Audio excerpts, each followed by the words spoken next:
Selamat datang di DP Misteri. Malam ini, aku akan menceritakan padamu kisah mistis tentang pernikahan gaib buaya putih.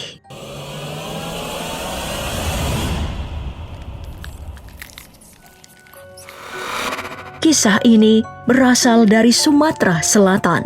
Sebuah keluarga dengan 3 orang anak yang tinggal di sebuah rumah dekat dengan perkebunan karet. Kepala keluarga ini bernama Saini, istrinya Asma, dan anaknya bernama Dani, Adi, dan Fendi. Sehari-hari, Saini bekerja sebagai penyadap karet, sedang Asma bekerja sebagai ibu rumah tangga. Keluarga ini hidup rukun dan bahagia, dibalut kesederhanaan, dan menjalani rutinitas selayaknya keluarga pada umumnya. Suatu hari, Asma akhirnya mengandung anak keempat, dan suatu malam, ia tak bisa tidur karena mengidam ayam bakar. Saini pun mempersiapkan keinginan istrinya, lalu tidur lelap setelah menyantap ayam bakar. Dalam tidurnya, Saini bertemu seseorang yang wajahnya sangat ia kenali.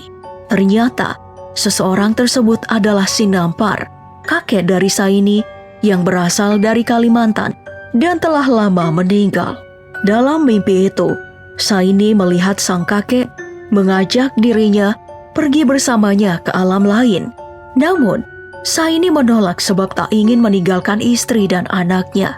Terlebih, karena Asma tengah mengandung, sang kakek terus memaksa Saini hingga ia pun terbangun. Kejadian itu terus berulang selama beberapa hari. Namun kali ini, dalam mimpinya, sang kakek mengubah permintaannya dengan mengatakan ia ingin meminjam putrinya saja.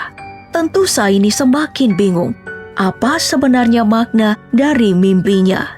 Ketika usia kandungan Asma menginjak 9 bulan, giliran ia yang bermimpi. Dalam tidurnya, ia bertemu seseorang yang mengatakan bahwa Asma akan melahirkan anak kembar, namun harus mengikhlaskan salah satunya.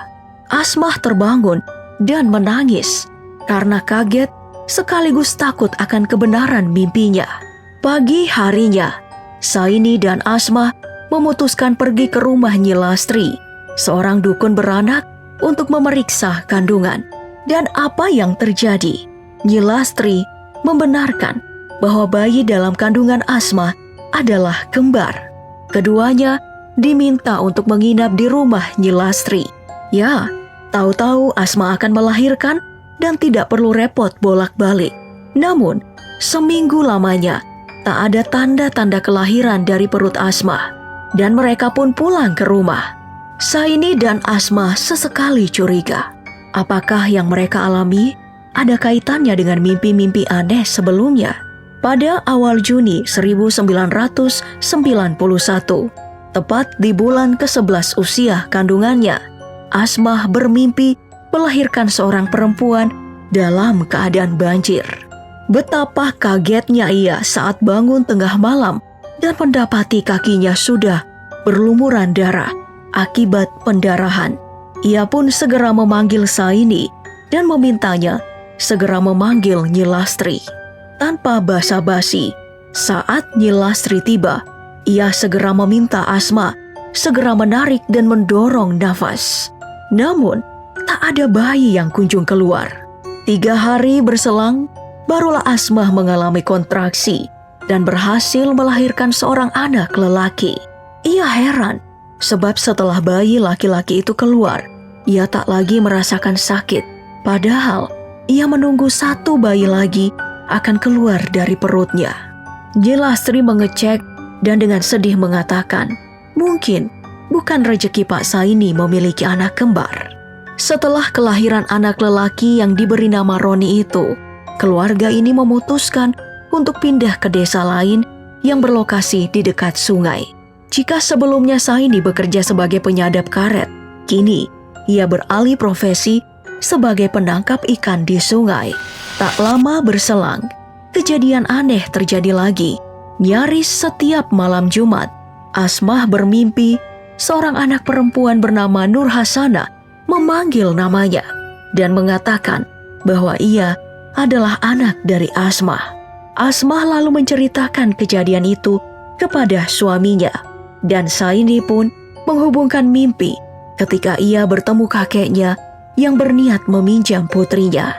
Akhirnya, keduanya pun semakin yakin bahwa memang mereka memiliki seorang putri yang bernama Nur Hasanah, nama pemberian dari kakek Saini yang lahir saat Asmah mengalami pendarahan tempo hari, tepatnya tanggal 6 Juni 1991. Singkat cerita, di awal Januari tahun 2000, Saini kembali bermimpi aneh. Ia melihat kakeknya muncul sambil menggendong anak buaya. Sang kakek mengatakan bahwa kehadirannya kali ini untuk mengembalikan putri yang ia pinjam sesuai janjinya bertahun-tahun lalu. Saini hanya terdiam menerima anak buaya di gendongannya. Saini kemudian terbangun kaget dan mencari istrinya yang ternyata sudah lebih dulu bangun dan menyiapkan sarapan. Hari itu berjalan seperti biasanya. Tiba-tiba ada dua orang yang datang. Mereka lalu memperkenalkan diri. Pria dewasa dengan cincin batu di jarinya adalah Satar, pendiri Padepokan Silat dari Kalimantan. Sedangkan pria muda di sebelahnya adalah Udin, muridnya. Mereka lalu menyatakan maksud kehadirannya untuk menyampaikan pesan dari alam gaib melalui batu cincinnya. Satar lalu membaca mantra yang membuat Udin seketika kesurupan sambil mencoret-coret di atas kertas.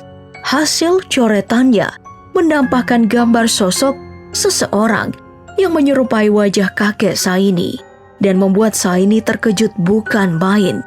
Saini lalu menceritakan mimpinya 10 tahun silam pada Satar hingga deretan kejadian aneh yang menimpanya selama ini.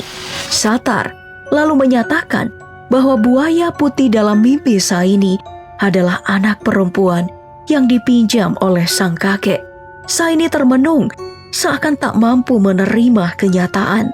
Ia khawatir akan perkataan para tetangga jika mengetahui bahwa mereka memiliki anak berwujud buaya putih.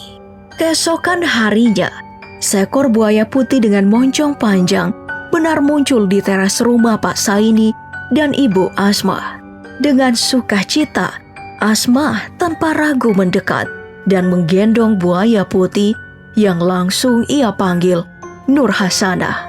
Mereka pun lalu menyiapkan kamar khusus dan merawat Nur Hasanah.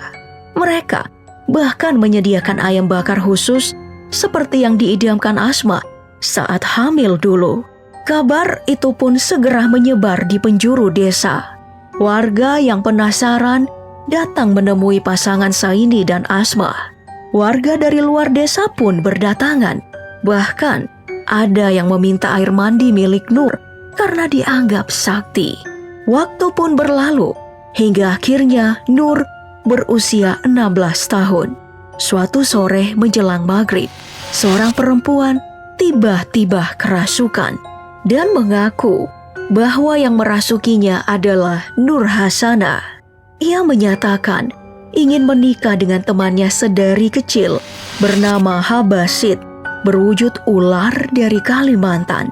Hal itu membuat Saini dan Asmah terkejut sebab tidak pernah membayangkan bagaimana cara melaksanakan pernikahan anaknya. Mereka ragu akan dicap sebagai orang tua yang tidak waras. Seketika, suara perempuan yang kerasukan ini berubah menjadi berat. Ia mengaku adalah Basit bin Muhammad yang berniat melamar Nur dan akan menyanggupi uang mahar sebesar 10 juta dan meminta dibuatkan kamar pengantin khusus dengan bentuk layaknya singgasana kerajaan dengan 7 tingkat tangga serta dihiasi dengan warna serba kuning. Persiapan pernikahan pun dilakukan. Acara ini dirangkaikan sekaligus dengan acara Khatam Roni sebagai kembaran Nur. Saini tak lupa mengundang beberapa kerabat mereka di desa. Namun, kabar itu rupanya menyebar hingga seantero provinsi. tak sedikit orang yang menentang niat pernikahan ini. Bahkan, polisi harus memanggil Saini akibat kehebohan warga dan tokoh agama yang menentang acara pernikahan yang dianggap berujung syirik ini. Namun, berkat saran dari Satar, acara akan tetap dilaksanakan, namun dengan kedok acara khitanan Roni. Sedangkan akad nikah antara Nur dan Basit akan dilaksanakan pada siang hari pukul 2 di kamar khusus. Saat akad nikah akan dilaksanakan, Satar terlebih dahulu membuka mata batin Asmah dan Saini. Seketika, Saini dan istrinya melihat keriuhan dalam kamar yang langsung terlihat amat luas. Ada banyak makhluk aneh yang menghadiri pernikahan gaib ini. Namun, bentuknya separuh manusia, separuh hewan. Mulai dari kerbau, banteng, monyet, dan lain-lain. Nur dan Basit sendiri terlihat berpakaian layaknya pengantin di singgasana yang megah. Dan beberapa orang yang tidak menentang pernikahan Nur dan Basit tetap datang dan masuk ke dalam kamar untuk membelai buaya putih ini. Kisah ini terus dituturkan bahkan hingga saat ini. Masih banyak orang yang datang berkunjung ke rumah Ibu Asmah dan meminta air bekas mandi buaya itu yang katanya bisa menyembuhkan luka ataupun sebagai penglaris usaha. Cerita ini diadaptasi dari kisah yang dibagikan oleh putra Ramadan. Apakah kamu percaya akan adanya pernikahan gaib seperti ini?